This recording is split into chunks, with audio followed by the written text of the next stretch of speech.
नमस्कार मेरे प्यारे विद्यार्थियों, कैसे हैं आप सभी लोग। मैं मनोज कुमार एक बार फिर से आप सभी प्यारे विद्यार्थियों का बहुत बहुत स्वागत करते हैं बच्चों आपके अपने इस प्यारे से और खूबसूरत से YouTube चैनल MS उज्ज्वल शिक्षा पे। सो गाइस, पूरे होते वादे अब है नए इरादे। क्या अब है नए इरादे। पिछले वीडियो के वादे के मुताबिक हम आपके सामने लेकर के हाजिर हैं क्लास 10th सब्जेक्ट मैथमेटिक्स का चैप्टर नंबर 1 वास्तविक संख्याएं। Yes, I am talking about real number, जिसकी प्रश्नावली 1B के प्रश्नों को पिछले वीडियो से हम लोग सॉल्व कर रहे हैं। टेक्निकल प्रॉब्लम की वजह से बहुत लंबे वीडियोस नहीं अपलोड हो पा रहे थे, किंतु आज के बाद मैं आपसे प्रॉमिस करता हूं कि एक बेहतर और सकारात्मक दिशा के लिए आप सभी हो जाइए तैयार। सो चलिए सीधी बात, नो बकवास, स्टार्ट करते हैं आज का ये लेक्चर पूरे कॉन्सेप्ट के साथ, because concept is the power of knowledge. तो बच्चों, पिछले वीडियो में हम लोगों ने क्वेश्चन नंबर 11 तक के प्रश्नों को सॉल्व कर लिया था। आज के इस वीडियो में क्वेश्चन नंबर 12 और 12 से आगे आने वाले दो प्रश्न 13 और 14 को हम लोग सॉल्व करेंगे। सो देखिए, सबसे पहले क्वेश्चन नंबर 12 क्या है। क्वेश्चन नंबर 12 में दिया गया बच्चों, आकृति में x तथा y का मान ज्ञात किया है, करना है आपको। ये जो दी गई है आपको आकृति, इसको कहते हैं या फिर इसको गुणनखंड वृक्ष कहते हैं। क्या कहते हैं लल्ला? गुणनखंड वृक्ष कहते हैं। गुणनखंड वृक्ष के रूप में ये संख्याओं का अभाज्य गुणनखंड दिया गया है, जिसमें x और y दो अज्ञात राशियां हैं बच्चों। आप सभी को इन अज्ञात राशियों x तथा y का मान ज्ञात करना है। सो चलिए देखते हैं कैसे हम लोग इसको सॉल्व करते हैं। इस टाइप के क्वेश्चन हालांकि बच्चों आप लोगों ने पहले सॉल्व भी कर लिया है, आसान होता है, उसका ट्रिक मैंने बताया था। त्रिकोणीय श्रृंखला के रूप में हम लोग चलेंगे। जैसे ये दिया है x के दो शाखाएं निकली है, एक 3 और एक 195। इसका मतलब x वह भाज्य संख्या है जिसके 3 और 195 क्या होते हैं? गुणनखंड होते हैं। क्या होते हैं बच्चों? गुणनखंड होते हैं। यानी 3 और 195 गुणनखंड है x के। इसी तरह से 3 और y 195 गुणनखंड है। 5 और 13 y के गुणनखंड है। सो चलिए फटाफट क्या करते हैं, सॉल्व कर। पहला हम लोग क्या सॉल्व करेंगे, देखिए इस चीज को मैंने बताया था बच्चों, ये जो x जो होगा, ये जो मूल संख्या होगी, इसका मान इसके दोनों शाखाओं में उपस्थित मानों के गुणनफल के बराबर होगा।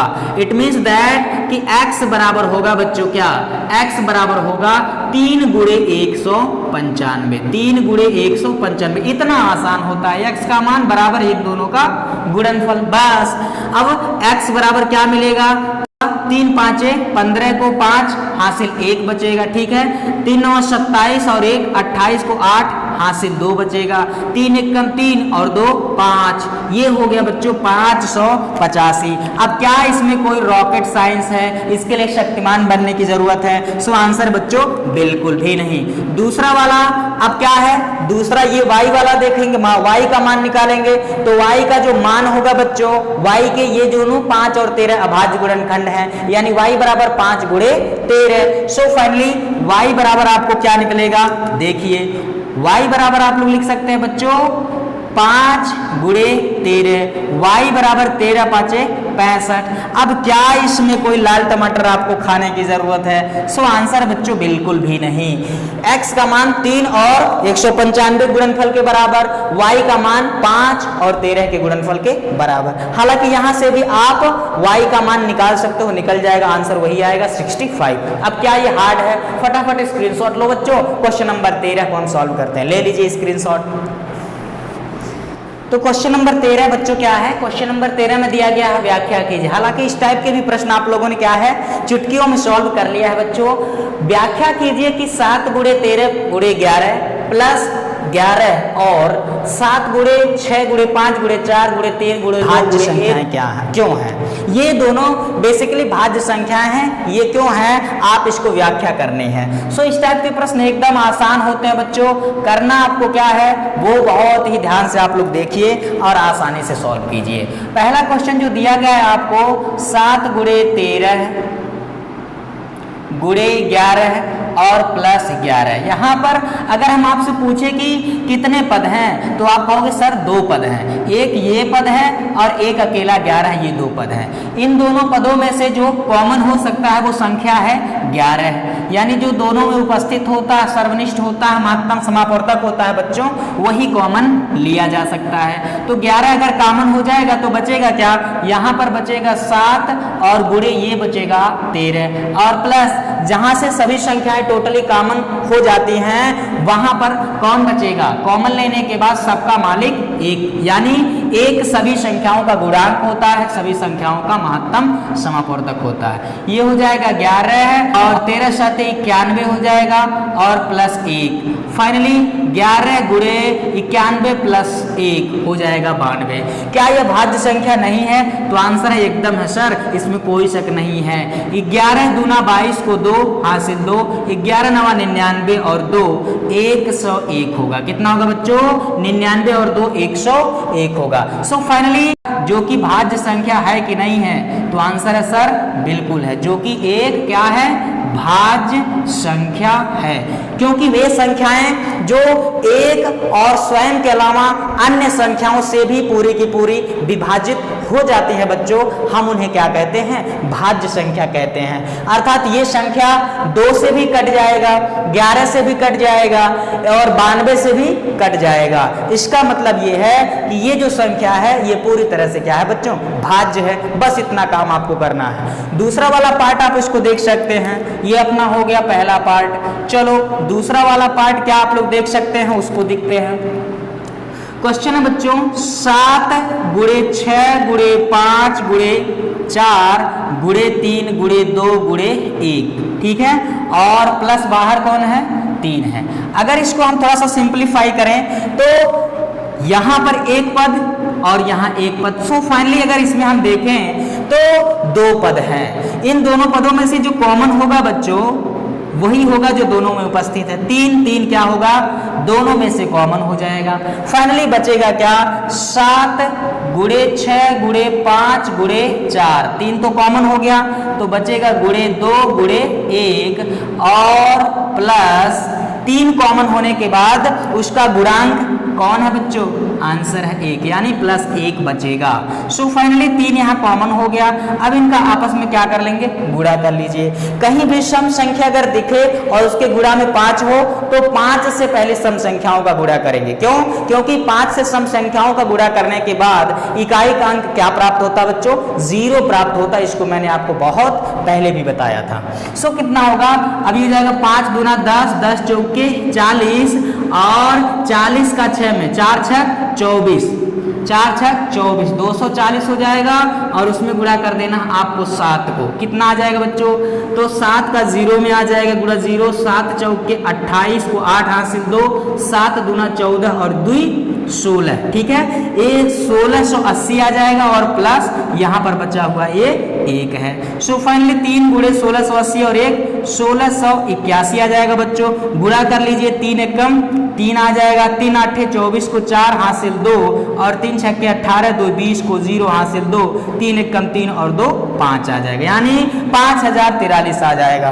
अब क्या ये ऐसी संख्या है जो 1 से कटेगा और स्वयं से कटेगा, तो आंसर है सर बिल्कुल भी नहीं। ये ऐसी संख्या जो 1 और स्वयं के अलावा अन्य संख्याओं से भी कटेगा। इसका मतलब है कि यह भी क्या है बच्चों, भाज्य संख्या है। क्या है गाइस, भाज्य संख्या है। बस इतना सा आपको काम करना है। क्या अब इसमें आपको लाल लाल टमाटर खाने की जरूरत है, आंसर बिल्कुल भी नहीं। फटाफट स्क्रीनशॉट ले लीजिए। अब हम चलते हैं अगला और आखिरी क्वेश्चन। तो अगला क्वेश्चन नंबर 14 है बच्चों, आकृति में x, y तथा z के मान ज्ञात करने हैं। ये किसी संख्या x के जो है अभाज्य गुणनखंड दिए गए हैं, जिन्हें आप गुणनखंड वृक्ष भी कहते हैं और प्रश्न में इसको आकृति भी कहा गया है। इसमें जो अज्ञात राशियां x, y तथा z, इनका मान आपको फाइनली क्या करना है बच्चों, ज्ञात करना है। इसका कॉन्सेप्ट क्या होता है कि ये जो मूल संख्या है इसका मान इन दोनों के गुणनफल के बराबर होता है। क्यों ऐसा होता है? क्योंकि यह दोनों जो हैं गुणनखंड होते हैं किसके? इस मूल संख्या के। इसी तरह से इस मूल संख्या का मान इन दोनों के गुणनफल के बराबर होगा। क्यों? क्योंकि यह दोनों जो हैं इसके कौन लगते हैं बच्चों? बोलो, गुणनखंड लगते हैं। उसी तरह से इसका जो मान होगा इन दोनों के गुणनफल के बराबर होगा। क्यों ऐसा होगा? क्योंकि यह दोनों इसके कौन लगते हैं? गुणनखंड लगते हैं। फाइनली ये वाली जो संख्या है इसका मान इन दोनों के गुणनफल के बराबर होगा। क्यों ऐसा होगा? क्योंकि यह दोनों इसके कौन लगते हैं? गुणनखंड लगते हैं। बस अब क्वेश्चन नंबर 1 में जो इसमें हम x की वैल्यू निकालते हैं बच्चों, फाइनली देखिए कैसे निकालेंगे। इस x का जो मान होगा बच्चों वह इन दोनों के गुणनफल के बराबर, यानी 2 गुणे 33 81। क्या लल्ला? 33 81। अब गुणा करने नहीं आता तो समझ लीजिए कि गड़बड़ है। 2 एक कम कितना होगा बच्चों? 2। ठीक है, 2 8 16 को 6। ठीक है, हासिल 1, 2 3 6 और 1 7 हो जाएगा और 2 3 6 हो जाएगा। मुबारक हो आप सभी को, क्योंकि x का मान हम लोगों ने क्या किया बच्चों? निकाल लिया है। चलिए दूसरा वाला पार्ट में क्या लिखेंगे?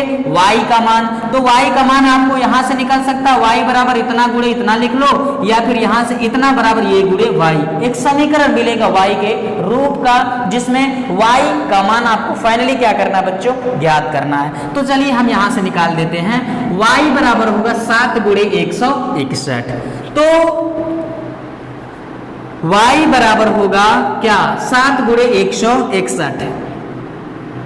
गुणा कर लीजिए बच्चों, 7 एकम 7 हो जाएगा, 7 6 के 42 को 2 हासिल 4, 7 एकम 7 और 4 11, 1127 आएगा बच्चों। अब क्या इसमें आपको टॉफी खाने की जरूरत है? सर मिल जाता तो मजा आ जाता। क्या?